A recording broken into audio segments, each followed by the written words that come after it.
Мен амандасатын қағазым қайда? Сөйтіп бара-бара даусын.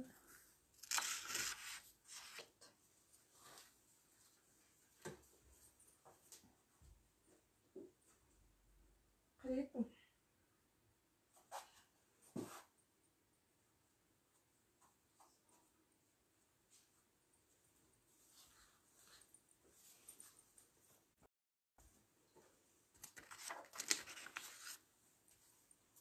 Так, сәлеметсіздер ме?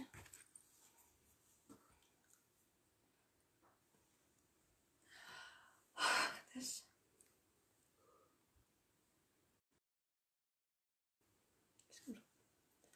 Так. Құрметті QFS.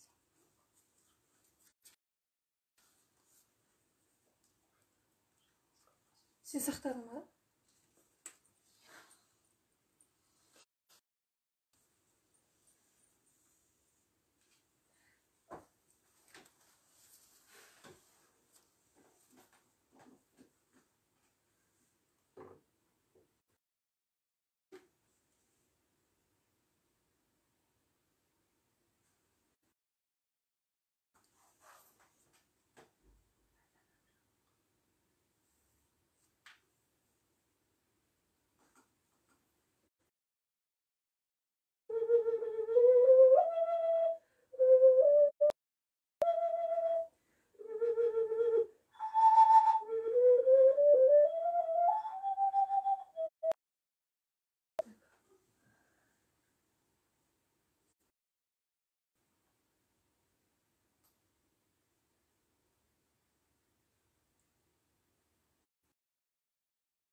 Шоколад.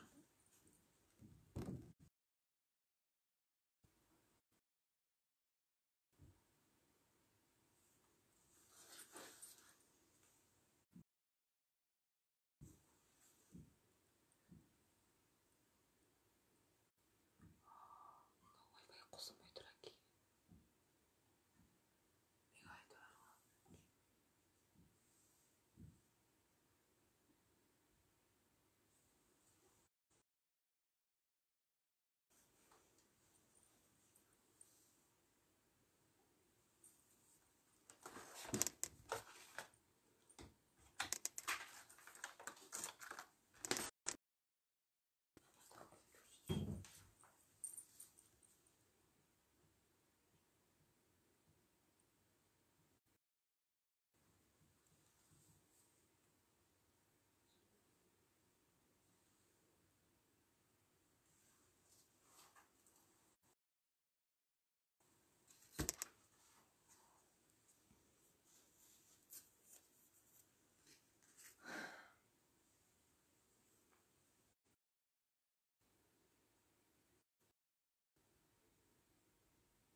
Gelmiyor doğru da şu.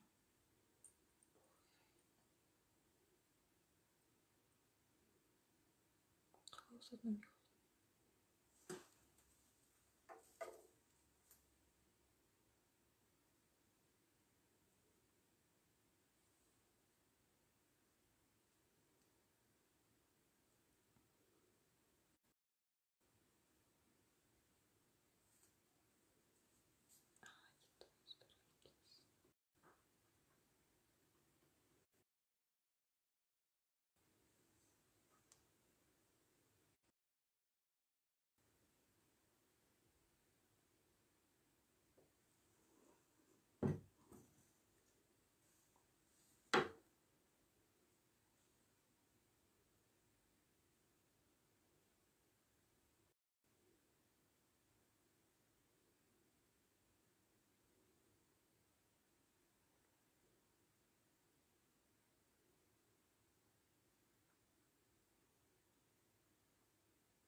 кешірім сұрайын, кішкене техникалық ақаулар болып жатыр. Кішкене кете тұрсаңыздар.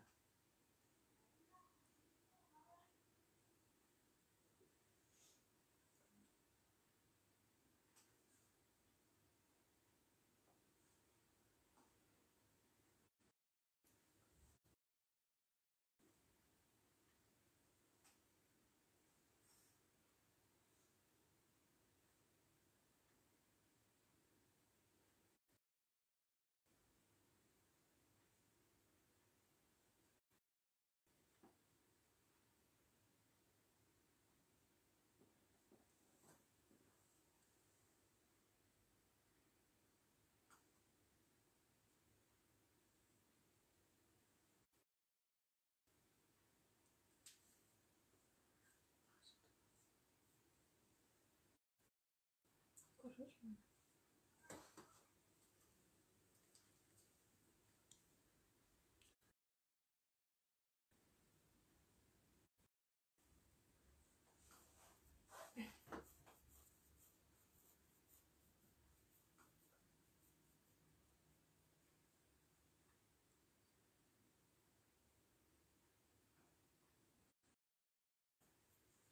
Біраз уақыт өтіп кетті. Бастай берейік.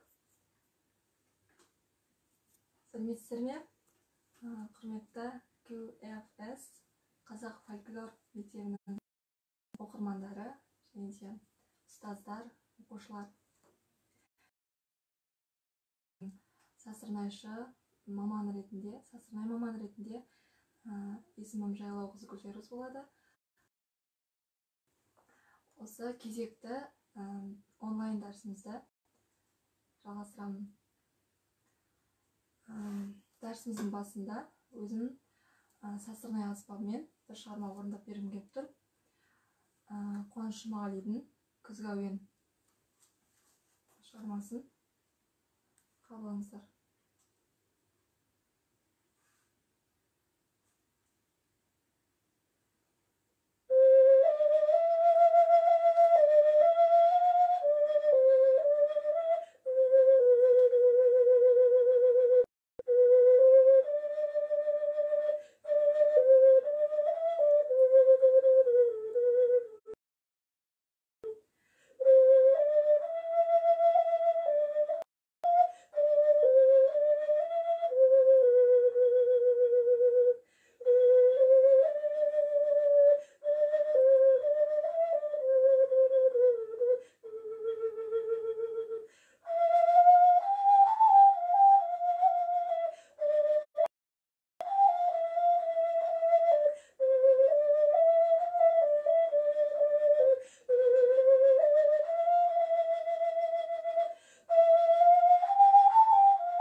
Сәлеметсіздер ме?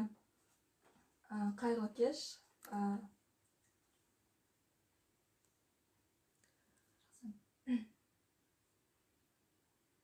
Мен сіздерге бүгін музыкалық аспаптардың ішіндегі үрмелі аспаптар тобына жататын сазсырнай аспабымен таныстырамын. Жалпы бұл үрлемелі көне аспабы, сазсырнай аспабы. Мен бұның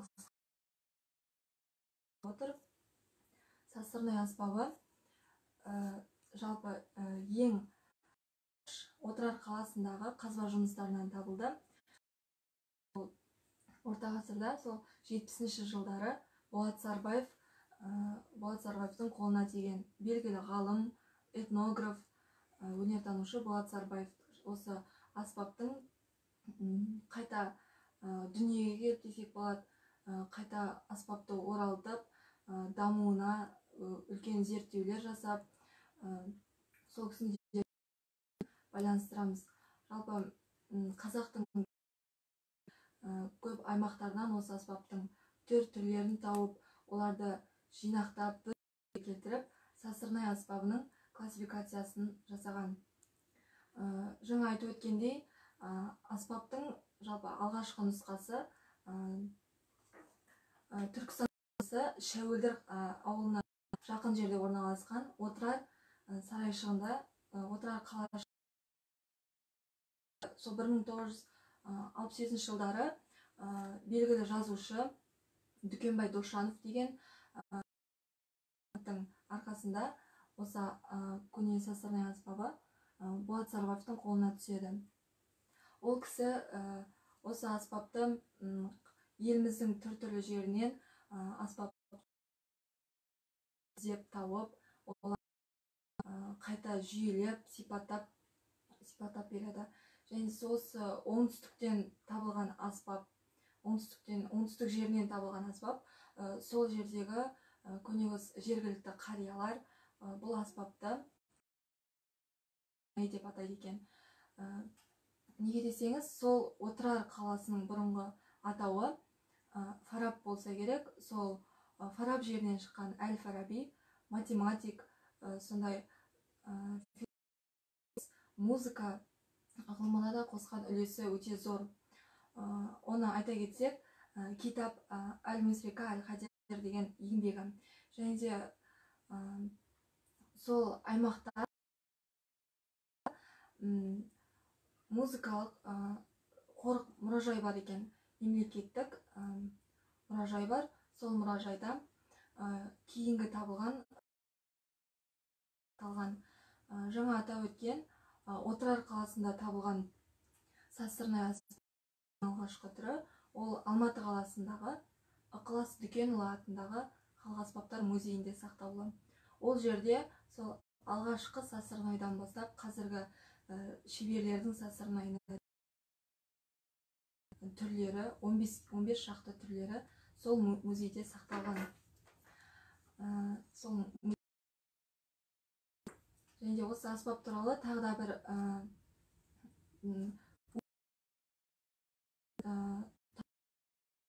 қағанаты дәуірінен сол дәуірге жатады деп айтады. Өлек аспабын Жамбыл облысы Тараз қаласының орында қазба жұмыстары жүргізілген болатын. Сол жерде жұмыртқасындай болатын кішкене сылдырмағы бар, сылдырмағы орнатылған аспап табылған. Бұның сазсырнай екенін Болат Сарбаев сол жердегі қариялардан сұрастырып, солай осы аспаптың түрлерінің дамуына зор үлес берген. Жалпы аспаптың өзіндік құрылымын ашып, сазсырнайда бірнеше түрлерін өзіндік түрлерін ашып, және де оларды жарайтындарын іріктеп, дыбысын келтіріп, ойықтаның өлшеміне дейін сол кісі айналысқан. Жалпы содан кейін бұл кісі тәжірибеге енгізген. Жалпы аспаптың кәсіби болу үшін оған арнайы саз балшығының да жасалатын құрамының, саз балшығының да үлесі маңызды. Ол өңделген, дайындалған жасалынады. Ол саз балшықтың да неше түрі болады. Қара саз, қызыл саз, сары саз деп те айтамыз.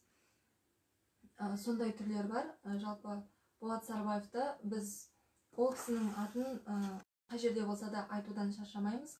Өйткені ол кісінің бұл аспапқа емес, басқа да қазақтың ұлттық аспапқа қосқан үлесі өте зор.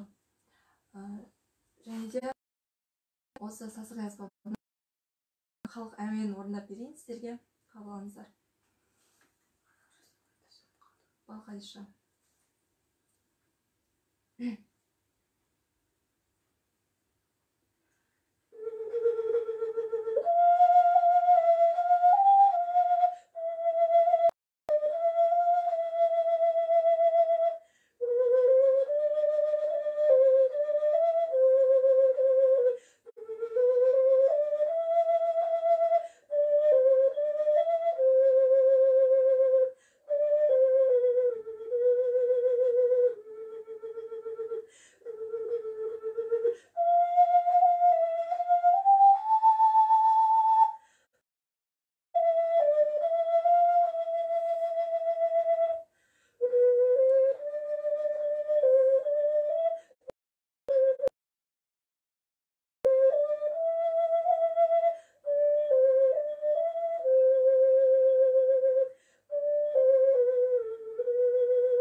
Естіп отырғаныңыздай, бұл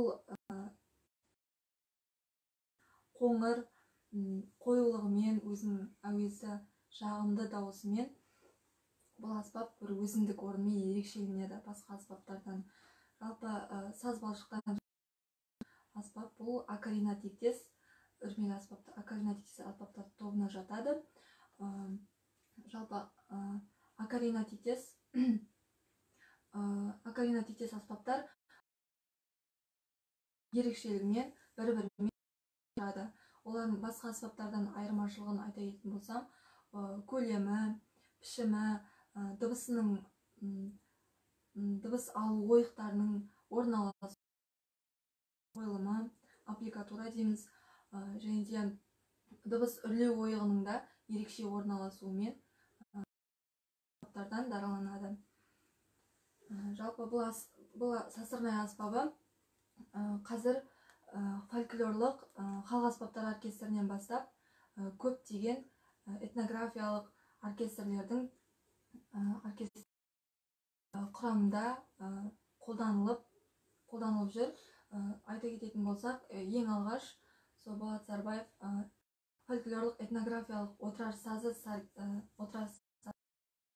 оркестрі және де Сазген сазында Адырна, Шер және де ғасырлар пернесі, қазіргі құлан сазы, айта берсек Үшқоңыр және де осы Секен Тұрысбековтың негіз қолдауымен ашылған сол кісінің оркестрі Ақжауын камералы оркестрінде де бұл сасырнай аспабының бір ерекше алатын орны бар. Бұл мақтанарлық жағдай. Жалпы Болат Сарбаевтың сол кісінің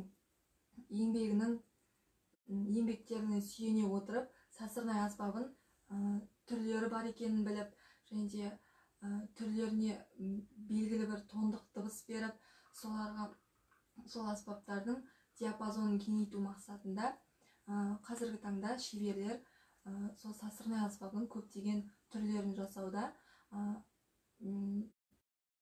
Шеберді айта кететін болсам, Азамат Бақия деген шебер, бұл кісі сасырнай диапазонын одан сайын дамыту мақсатында сасырнай аспабының түрлерін жасаумен айналысып жүр. Айта кететін болсақ, уілдек аспабы, бұл сасырнай түрлері көлеміне байланысты диапазоны көлемі кішірейген жоғарылай береді. өлдек аспабы ең көлемі үлкен аспап. Бұл көлемі үлкен және де дауысы кейінгі тастауық, саз, үскірік, шыңырау, құс сайрауық сияқты диапазонына байланысты бірте-бірте жоғарылай береді. Осындай түрлері бар. Бұл біздің мектепте осы сасырнай аспабын ғана меңгеріп қоймай, сасырнай аспабының да түрлерін қосымша меңгеретін боласыздар. Сабақ барысында оның бәрі үйретіледі. Және де сасырнай аспабындағы репертуарға келетін болсақ, жалпы 20-шы ғасырда 70-ші осы сасырнай аспабы ең алғашқы айта кететін болсам, ол Нұрғиса Тілендиевтің Отырар сазы оркестрдің сүйемелдеуімен балапандарым шығармасын айта кетсек болады. Және де Ермұрат Үсенов, Арба кештер әні, Ермек Өміровтің Құлыншақтар, Боташым деген сияқты керемет сасырнай аспабына лайықтап жазылған шығармалары бар. Және де Елқұсайыновтың Нәзік сезім аспабының кәсіби түрде дамуына үлес қосқан кісілерді айта кететін болсам, олар Жамғат Темірде Өзбекәлі Жанбеков ағаларымыз осы сасырнай аспабы қалыптасуына зор үлесін қосқан. Жалпы сасырнайға лайықтап шығармалар жазған композиторлар тағы Қошқарбек Тасбергенов, Қайырғазы Төленов, ол кісінің Балауса деген шығармалары, Еркін Нұрымбетовтің Балдырғандар бие, сол сияқты Қуаныш Жұмағалидің да жазған Еркеназ, Жастық дәурен деген шығармалары керемет жазылған.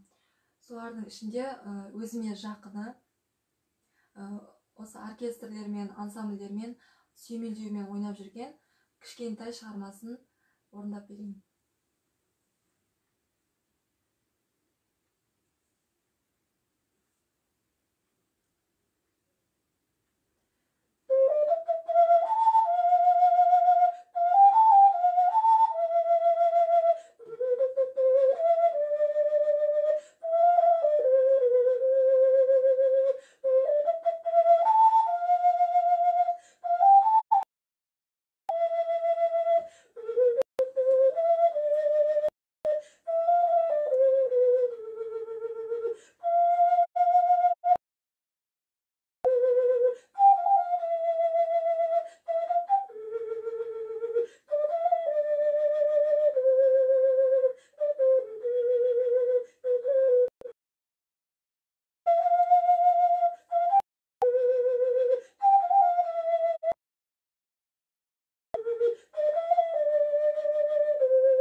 Бұл Терековтің кішкентай шығармасы болатын. Бұл шығарманы деп айтсақ та қателеспейміз, сасырнайдың төл шығармасы. қазіргі таңда көптеген оркестрлермен, ансамбльдермен елімізде ғана емес түрлі шетелдерде, шетел сахналарында ойналып жүр. Және де Сасырнайдың репертуар жайында айтып кеттім. Сасырнайға арналған төл шығармалары болса да, әлі де репертуары аздық етеді. Сондықтан қазіргі таңда Сасырнай аспабы жалпы жоғарғы оқу орындарында арнайы мамандық ретінде оқылады. Сол жерде бізге репертуар жағынан кішкене қиындау болады. Сондықтан біз басқа да аспаптардың шығармаларын Сасырнайдың диапазонына өтуіне байланысты басқа да аспаптардың шығармаларын, күйлерін осы аспапқа арнаймыз. Айта кетсем, Сыбызғының күйлерін көптеген Шопан саза, құрбыларым, бақыт құшағында деген сияқты күйлерін, басқа күйлерін Сасырнай аспабына лайықталған болатын. Соның бірі Шопан сазын орындап берейін.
Осындай Сыбызғы аспабының төл шығармаларын Сасырнай аспабына да лайықтап, диапазоны келетіндей етіп орындаймыз. Және де басқа да аспаптарды айтып өтетін болсам, аспабы қылқобыз аспабының кер толғау, жез киек, қамбар батыр, ерден сияқты күйлерін, ықыластың күйлерін, осы Сасырнайға келетін күйлерін, және де қобыз күйлерінен де кішкене күй орындап берейін. Қылқобыздан қазір қылқобыз аспабымен бірге орындап бергім келіп отыр. Менің сіңілім Жайлауқыз Ақтолқын қылқобызшы. Так,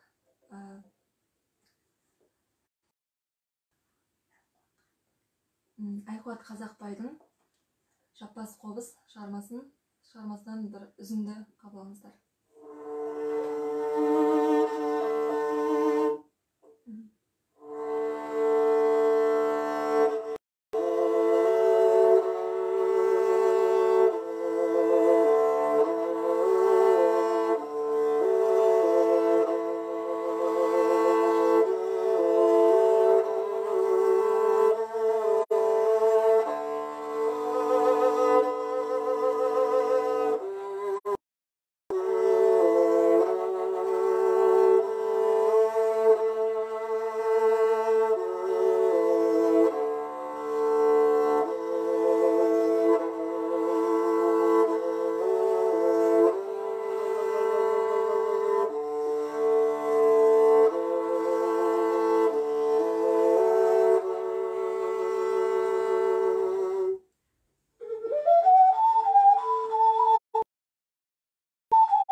жол шығармасы. Тыңдағандарыңыз, келесі кезекте сұрақтарыңыз болса айта отырсаңыздар болады, ойларыңызды, пікірлеріңізді. Енді мен сазсырнай аспабының шеберлеріне тоқталып кеткім келіп отыр. Жалпы манадан айтып отырмын.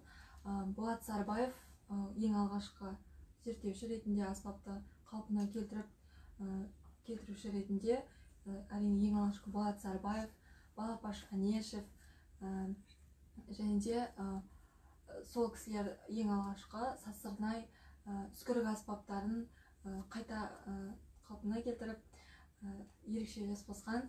Және де кейінгі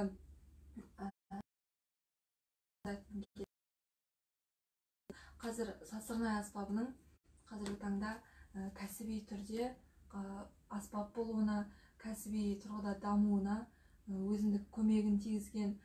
Кезінде Сазген ансамблінде жұмыс жасап жүрген кезде сол аспапты терең зерттеп, 1,5-ға дейін, 1,5 октавалыққа жететіндей етіп, сондай деңгейге жетуіне өзінің көп үлесін қосқан Жахангер Телғожаев ағамыз.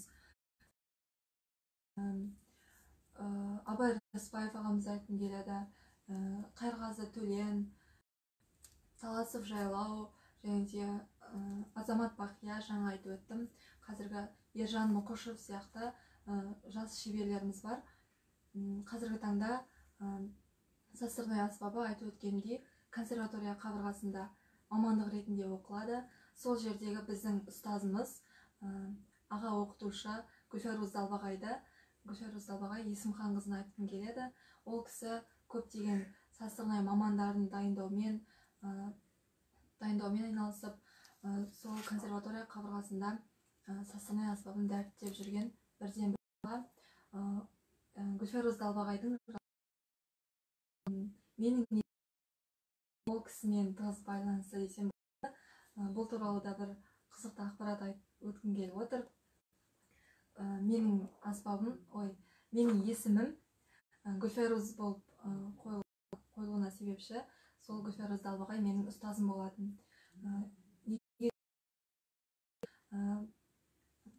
Әкем кезінде Алматы қаласында керамика мамандығын оқып, өзінің саласында сазсырнай аспабында жасаумен айналысқан, соған қызығып, студент кезінде жасаған аспаптарын апайыма көрсет деген сияқты, сондай жасаған. Әкем музыкант болмағандықтан, дыбысын келтіру мақсатында музыкалық аспап ретінде қолдану үшін сол Гүлфәруз апаймен аспаптарын көрсетіп, сондай байланыста болған. Және де сол кезде әкем айтқан әңгімесі бар. Егер қызым болса, сіздің есіміңізді қойып, сіз сияқты сазсырнайшы болады. Осы аспапты ағарай дәріптеп, аспапты жалғастырады деп айтқан екен. Кейін сол кісінің айтқаны болып, мені кішкентайынан музыкаға баулып, мектеп бітіргенше музыка мектептеріне апарып, домбыра аспабына үйреткен болатын. Кейін соның көп көмегі тиіп, домбыраны үйренуімде музыка саласына деген өте бір қызығушылығымды оятты кішкентай кезімнен. Сол кездегі ұстаздарыма да мың алғыс айтамын. Кейін Алматы қаласына мектеп бітіргеннен кейін уже қайда баратыным белгілі, ешқандай ойлану керек болмады. Бірден Гүлфәруз апайға жіберді мені, осы сазсырнай аспабын меңгерет деген сияқты. Сол кезінде әкемнің айтқан сөздерін қазір орындалып жатыр десем болады. Менің ұстазым Гүлфәруз Далбағай колледж қабырғасында да сазсырнай аспабын толық меңгертіп, сол сазсырнай аспабын мамандық ретінде бітіріп шықтым. Қазіргі таңда да консерватория қабырғасында өзімнің сазсырнай аспабындағы білімімді жалғастырудамын. Сол кісіге үлкен алғыс айтқым келеді. Қазір көптеген сазсырнайшылар, сазсырнай маманын дайындап, көптеген жоғарғы орта оқу орындарында да сасырнай аспабындағы аға оқытушымыз еңбегін мақтанып айтқым келеді. Қысқаша біздің есіміміздің ұқсастығында осындай қысқаша әңгіме айтып өттім. Болса, сұрақтар қойылып жатыр ма? Шеберлер туралы жаңа менің әкем сасырнай аспабын жасады деп айтып өттім ғой. Қазіргі таңда да сасырнай аспабын қосымша жасап жүр. Өзінің шеберханасы бар. Аспаптары бар. Қазір көрсеткім келіп отыр. Бұл кісінің сасырнайының өзге шеберлерден де бір ерекшелігі бар. Жасау тәсілі, саз балшығының да құрамы.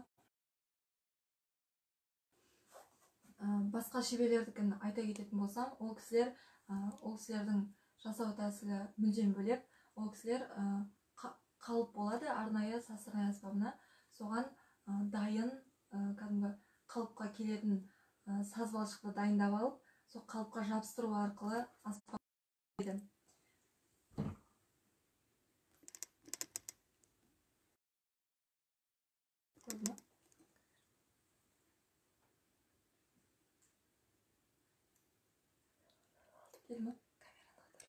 Орнына келді ме? Сол басқа шеберлердікі сондай. Егер менің әкемдікіне келетін болсақ, ол кісіде арнайы қалып қолданылады әрине. Формасын осылай бір формада шығу үшін әкем бұл формаға саз балшықтарды жабыстыру арқылы емес, құю арқылы сондай құю тәсілімен жасайды. Бір ерекшелігі сонда, және де пішіннің де өзінің басқаша. Көріп отырсаңыздай, мынау әкемнің жасаған сасырнайы, ал мынау жаңа атап өткен Азамат Бақияның сасырнайы. Бұл кісінің ерекшелігі сонда, дыбысының ойықтардың ойылуы, пішіні, жасалуы өзгеше десем болады. Қысқаша мен сіздерге сасырнай аспабы туралы деп ойлаймын. Енді мен сіздерге сасырнай аспабының шығармаларынан біреуін ойнап берейін. Қуаныш Жұмағалидың Еркеназ шығармасынан үзінді келтірейін.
Қысқаша ғана үзінді қылып қайырып жібердім. Осымен менің қысқаша сасырнай туралы мақсатында өткен дәрісім аяқталды десем болады. Назарларыңызға рахмет. Әлі де айтатын нәрселер баршылық. Осы еліміздегі жағдайға байланысты өзімізді қорғап, індеттен, аурулардан аман болайық, өзімізді қорғайық, және де деніміз сау болсын. Кездескенше аман сау болыңыздар.